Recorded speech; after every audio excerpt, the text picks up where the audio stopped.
Hello and welcome to Sansad TV. You're watching Viewpoint with me, Frank Rausen Pereira. Well, 10 years ago, India launched the Digital India mission to democratize technology access. The mission has achieved remarkable success. Internet connections grew from 250 million to 970 million. UPI processes 100 plus billion transactions annually, and direct benefit transfer has saved 3.48 trillion rupees while empowering MSMEs nationwide. Now, the Digital India mission has truly transformed the nation by making technology accessible, empowering citizens and bridging gaps across sectors. The upcoming Digital India Act can further streamline and secure this transformation, ensuring a future where technology remains a tool for equitable progress. As India shifts from digital governance to global digital leadership, the road ahead requires sustained focus on inclusive innovation and technology solutions that truly empower every citizen. In this edition of Viewpoint, we will analyze the future of India's digital transformation. Joining me on the program today are Jitin Jain, Digitech expert, Lokanath Panda, FinTech expert, and Prashant Sharma, Agritech expert. Thank you to my guests for joining me on this edition of Viewpoint. All right, Prashant, let me start the program with you first. Let's understand, because you come from a very crucial sector, a sector that has been backbone really as far as rural India is concerned, agriculture, and your company deals with technology and is driven by technology with regards to agriculture. How would you look back at the Digital India mission and what kind of an impact and an impetus it has had on agriculture? First of all, thank you for giving me this opportunity and SLCM to invite in this platform. I will give you a very small perspective, and then I will try to make it understand that how it has impacted in last 10 years. Because we are predominantly a warehousing management company, and in the last 10 years, single unit warehouses have been converted into network of warehouses. Now, what does this mean? It means that not only the warehouses are interacting and creating the real-time data of the stored commodities, but also the space has increased. So increasing that space, erecting the warehouses in just 24 hours, that SLCM has done, and probably other people might also be trying to do the same thing. The commodities that are coming inside and getting stored in warehouses have been increased manifolds to provide comprehensive quality check, and during the life cycle of commodity being inside the warehouse, managing the quality. All these have been the challenges that have been managed through technology in the last 10 years. So this is about I have given warehouses, connecting the warehouses and the quality of those commodity which are stored into it. But there's another part to it, that when the commodity gets stored into it, then we need to provide security and safety of those stored commodity, because these are also subject for the collateral management. So providing digital vault kind of facility, where it is GPS enabled e-lock facility, where 24/7 monitoring the more than 20,000 warehouses from a central location. All this cannot happen without technology, without interconnectivity, as you have mentioned in your starting comments. And all this has happened through technology, through internet, through the technology infrastructure, which has just condensed the logistic part of within the warehousing domain through enablement of the technology. So I hope I have given you the perspective. Absolutely, absolutely. Technology has truly driven, India, and is driving India into the future as well, is what you're suggesting. Let me bring in Lokanath Panda into the picture as well. As far as FinTech is concerned, we've seen a big boost, we've seen a big boom really with Digital India coming in and coming through. What kind of an impact has Digital India had on the FinTech and the business side of things? See, Digital India is a crucial step towards the future of the country, right? Because it is fostering economic growth, improving governance, and also empowering citizens through technology. So we at BLS E-Services are a flag bearer of Digital India's initiative by taking it to the last mile and also connecting with several entities like banks to take their services to the ground, right? So we have seen Jandan Yojana, which is one of the flagship financial inclusion initiatives, go to more than 55 crore people. It is generating over 2.5 trillion rupees in terms of deposits, saving trillions of rupee in terms of direct benefit transfer savings for the government, as well as providing immediate kind of cash flow to the people in the villages, right? Also, we see a lot of remittances happening within the families, the members staying in a different city, sending money to their families. So we see a lot of growth in the fintech side, the financial inclusion side, and impacting the lives of people in a better way. We are also being able to provide doorstep services of requirements like Aadhaar, requirements like digital life certificate or Jivan Praman, right? The services to the senior citizens in particular to improve their ease of living. So there are various aspects that it covers, and that there has been a good move in Digital India way. Wonderful. Good to know that, the services have improved, and good to know that we are seeing last mile services reaching everyone really across the board. Jitin, let me bring you into the picture now. You've been listening to the other two panelists as well patiently. Let's talk about this particular aspect of 10 years of Digital India before we look ahead, because the world is changing, the nation is changing, the aspirations of the nation are changing as well. So before we look into the future, let's look at the past decade and see the growth of Digital India as a whole, because you represent a very crucial aspect of the tech world as well. No, if you take a bird's-eye view of last 10 to 12 years, essentially it's been a story of transformative shift of creating digital infrastructure to digital empowerment. Now, creation and empowerment are two different things, and this government has been able to bridge that gap. Now, you would remember, I think, when the program was launched in 2015, Prime Minister Modi made a remark that Digital India is just not a program; it is a moment to empower citizens through technology. And that was reflecting the vision that it was not only for the urban class or elites, it was basically to serve the last leg of society, bring in their problems on the scale and solve it through technology. Now, if you look in last 12 years, you could divide the entire journey into three parts. In 2015-16, we saw massive investments and focus coming on digital infrastructure, building broadband highways, e-governance, public, internet access, connecting all villages through optic fiber and all those things. Once the connectivity was established, I think from 2019 to 2023, that 5 years of half a decade, we saw the real power of technology coming in by scaling up of platforms like DigiLocker, Umang, CoWIN, Bheem, ONDC. You took the technology to masses. You created huge digital public infrastructure, Bheem, UPI, and you would be surprised, Frank, by the end of this year, we will have more than 1.3 billion Aadhaar-linked citizens. It is, double than if you combine Europe and America together. You will have 900 million people using internet access by smartphones and PCs anywhere. And then you are seeing this development of India Stack as a global model.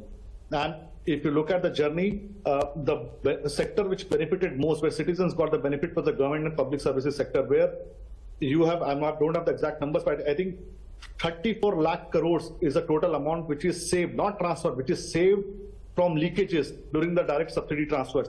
You have seen a trinity of JAM, Jandan, Aadhaar and mobile where this thing is happening. In healthcare, if you see, we have almost 2 billion doses delivered through a digital CoWIN platform. You are seeing Ayushman Bharat mission where everybody has got a health ID now.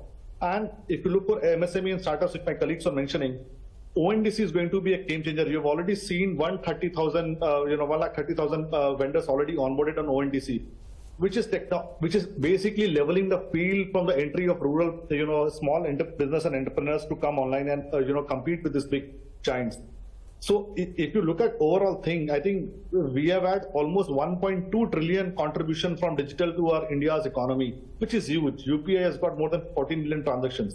So this is the story of last 10 years. Then there are future possibilities which will be discussed during the course of program. but journey last 10 to 12 years has been very critical because it has been able to serve the most poor, most marginalized people sitting at the last leg of our society through technology. Absolutely. That is the real. Absolutely. Okay, I think we have clearly established that the Digital India mission has been a big success. It has been something that has touched everyone's lives and it has truly worked wonders. Now let's look ahead and look at what possibly is going to happen over the next decade or so, because there are new challenges, there are new aspects to deal with, there are new aspects to look at as well. A changing India and aspirational India will need to take things up a notch. So this is where I'd like to bring you in, Prashant, once again into the picture. You know, as far as looking into the future is concerned, what does it look like? So I think the most important factor will remain same as the food security. That is going to be remain a highlight in the agriculture sector in the next coming years as well. When I say food security, then it not only at the time of production, but during the logistics as well. So food logistics will become the secondary thing. And the third thing will be its scalability and means delivery processes. So all these sectors within supply chain sectors, within the agri industry need to be interconnected now. So in the beginning, I talked about interconnected of the warehouses. Now it needs network of all these supply chain elements as a multiverse universe to bring transparency, to bring reliability and scalability. Just if you allow me, I want to give some numbers because then only we will be able to realize what kind of a number we are looking for or it should look like. So for example, if I am operating 20,000 warehouses at this moment in time, and if I can watch it 24/7 at a central location, what the scenario will be if I have to just double or triple this number. So definitely, are we going to increase the resources, or will be relying on the technology? Obviously, technology. So this is the first thing. Second thing is, with all these things, area is going to be increased. If today the area that we are managing with respect to warehouses 370 plus million square feet, then how much it will be? It will be not more than 5 times of it. So all these things cannot be managed through linear increasing the resources. Technology is going to is bound to be used. Whether we use blockchain to increase the transparency and integrity of the product, agri products, or whether we are going to use delivery mechanism in such a way that it should be agnostic to location, agnostic to country, agnostic to weather, and the delivery mechanism should be such that not only the traditional agricultural commodities get delivered, but also the retail, because ultimately the consumed product is a retail product at most of the time. So all these two altogether need multiverse of agri commodities, and without technological integrations, the trust mechanism cannot be established, it cannot be made fast. So I think this is the place where we have to, we can see in next 10 years, things are moving forward. Just two more points. Yes, go ahead. Already India has Government of India has launched 2 online platforms, AgriStack and ULI, which is Unified Lending Interface. These are just at the very beginning stage, and I am seeing that in the next 10 years, this AgriStack should convert into multiverse, which I was talking about just now, and ULI should be part of it as part of lending and empowering the farmers. And along with this, the use of current technology, artificial intelligence and machine learning that we as SLCM Group is right now using for the quality checks is going to be used at massive scale, not only at the granular level of grains, but at the finished good as well. With respect to counting, with respect to checking the quality, with respect to the positioning, with respect to giving information, with respect to the stocking. So all these information will be AI and ML enabled. So right. This is my take. Absolutely. Okay. Lokanath Panda, let me bring you to the picture once again. You know, like mentioned by the other panelists as well, as we go into the future, there are new challenges, new problems that come along the way as well, especially in the banking and the fintech space. We've seen, you know, a lot of ingenious ways in which people are trying to swindle others as well. That continues to remain a challenge, and that is something that we've seen with the digital wave coming through. So how do we address those new age challenges? What is the best way to tackle them, and how do we go into the future? So if I may call it Digital India 2.0, which is the future, let's say, there are three aspects that we need to cover. One is that we have a large aspirational youth population. There is new emerging technologies, and there is need for innovation and protecting customers' interests, right? So I see the Digital India transformation to lead in multiple ways. One is that currently the digital public infrastructure is fragmented. That there are certain infrastructure created for identity, there is certain infrastructure created for storing documents, there is certain infrastructure created for providing other services. We need to see interoperability among them, and also creating a kind of an interconnected system to have unified customer information, right? So that's number one. Second is we need to create more a stable framework for cyber security and data privacy, because that's where edge technology advancement is happening. Also, there are issues that are coming in terms of mule accounts, in terms of other forms of cyber frauds and digital arrest kind of issues. So that requires a comprehensive framework to deal with. Multiple stakeholders to come on a single platform, like banks, NBFCs, other regulated entities to come on a single platform, the exchanges, the security exchanges and other information to come in, so that when there is a fraud that happens, it should not kind of transmit to multiple levels. There has to be a check at some point and recovery at some point, right? That has to be quick, so that the customer interest is protected. The second part is to do with emerging technologies like AI, blockchain. So that has to be used, and also guardrails to be created around use of AI, right?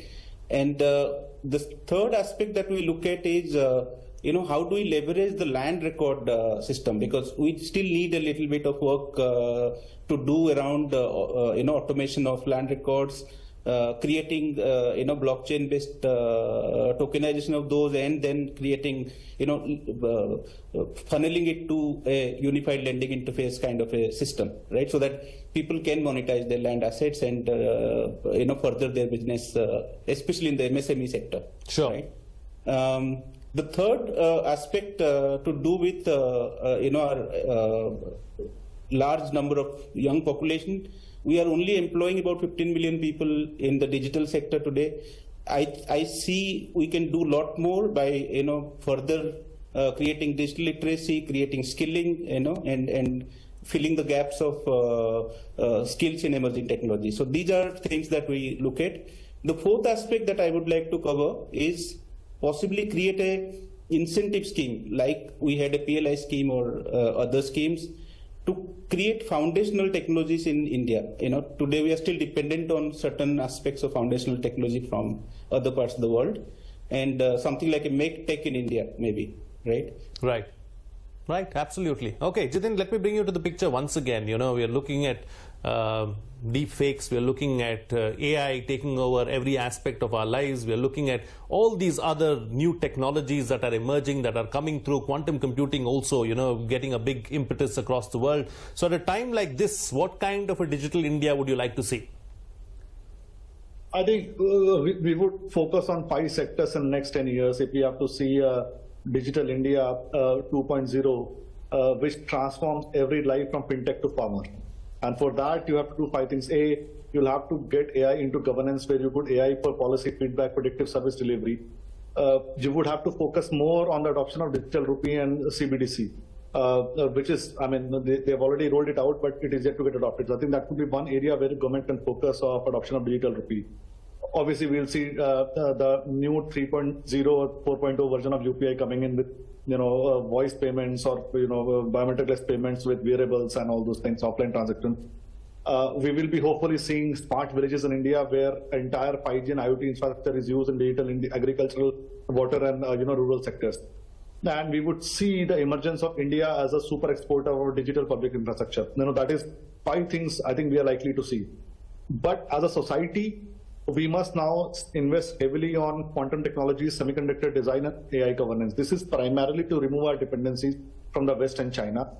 we should also focus on laws. We have to ensure that our data fiduciary norms are as per the global standard. We have to build trust-based DPI models to ensure that data is safe.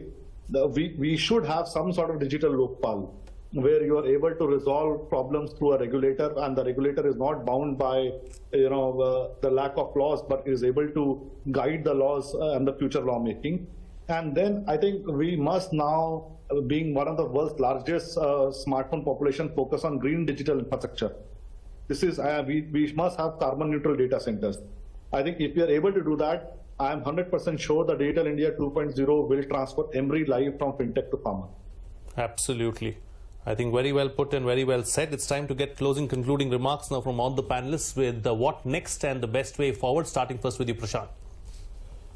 So I would say that the impetus that has brought in through the digital movement within India should be taken forward in the same passion, with the same way, and definitely as we need to ensure that the interoperability between the different sectors, between different supply chain need to be explored as well as should be exploited in order to make it a multiverse. So I would say this will be the way forward. Absolutely. Lokanath Panda, your concluding remarks on the program. Yeah, the Digital India initiative has to be sustained with new strategic initiatives, especially focusing on the socio-economic landscape of the country and creating brighter future for our youth. And Jitin, close the show for us with your concluding remarks. I think the first decade of Digital India was about access. The next must be about inclusion, trust, and global leadership. And we must ensure that technology is no longer about screen and signals. It has to be about dignity, empowerment, and digital dreams of 1.4 billion Indians.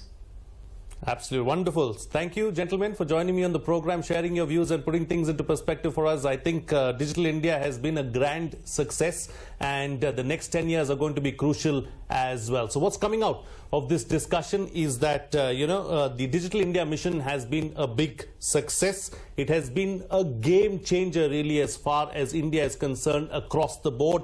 It has helped everyone along the way, even right down at the bottom. What we need is possibly a digital Lokpal as we go more and more digital, and there could be more digital issues cropping up. Some form of a digital Lokpal will be crucial and will be essential.